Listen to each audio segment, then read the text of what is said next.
بسم اللہ الرحمن الرحیم۔ الائٹ اسکول المعراج کیمپس سے میں جماعت چہارم کے طلباء اور طالبات کو اردو پڑھاؤں گی۔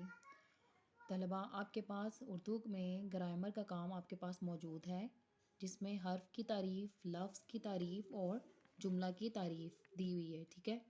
آج ہم نے جو اب سب سے پہلے پڑھنا ہے وہ کیا ہے؟ حرف کی تعریف۔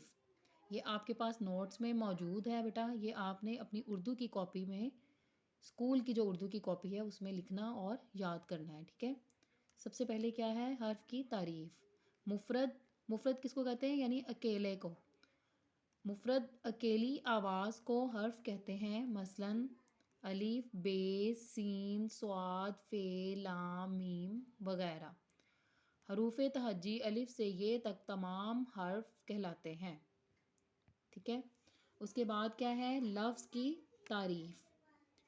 لفظ کی تعریف کیا ہے؟ دو یا دو سے زیادہ حروف کا مجموعہ لفظ کہلاتا ہے، مثلاً کتاب، فوارہ، پنکھا، درخت وغیرہ، ٹھیک ہے۔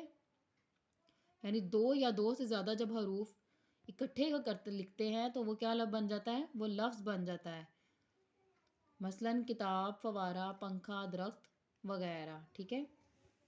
اس کے بعد کیا ہے؟ جملہ کی تعریف۔ جملہ کی تعریف کیا ہے؟ دو یا دو سے زیادہ الفاظ کا ایسا مجموعہ جس سے کوئی بات پوری طرح سمجھ میں آئے جملہ کہلاتا ہے۔ یعنی دو سے جو زیادہ الفاظ ہوتے ہیں وہ کیا ہوتا ہے؟ وہ جملہ بن جاتا ہے، دو سے زیادہ الفاظ کا، جس سے آپ کو بات جو سی ہے وہ پوری طرح سمجھ بھی آ جاتی ہے، ٹھیک ہے، وہ جملہ کہلاتا ہے۔ مثلاً علی آیا، استاد کا ادب کرو، پرندے ہوا میں اڑتے ہیں وغیرہ، ٹھیک ہے۔ بیٹا آپ نے یہ تعریفیں یاد کرنی ہیں اور اپنی اسکول کی کاپی میں لکھنی ہے، ٹھیک ہے۔ ہمارا آج کا عنوان ہے درخواست برائے رخصت بیماری، ٹھیک ہے۔ یہ آپ کے پاس نوٹس میں موجود ہے، وہاں سے آپ نے بیٹا یاد کرنی ہے۔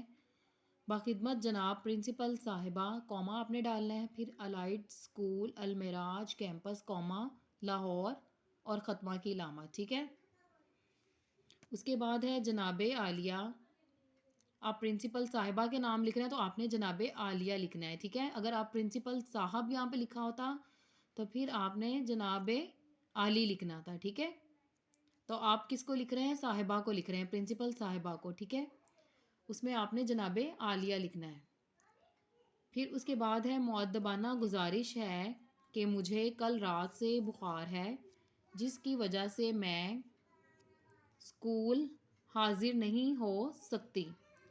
مہربانی فرما کر مجھے 12 تا 17 مارچ 2 یوم کی رخصت عنایت فرمائیں، عین نوازش ہوگی۔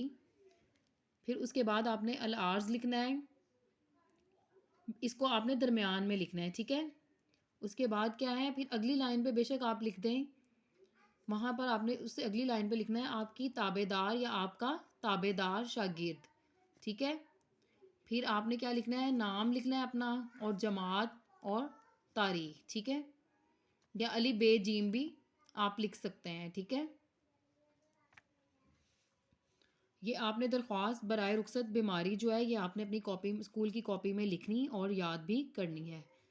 امید کرتی ہوں آپ آج کا سبق آپ کو سمجھ آ گیا ہوگا۔ آپ نے اس کو بہت اچھے سے یاد کرنا ہے اور اسکول کی کاپی میں لکھنا ہے، ٹھیک ہے۔ شکریہ، اللہ حافظ۔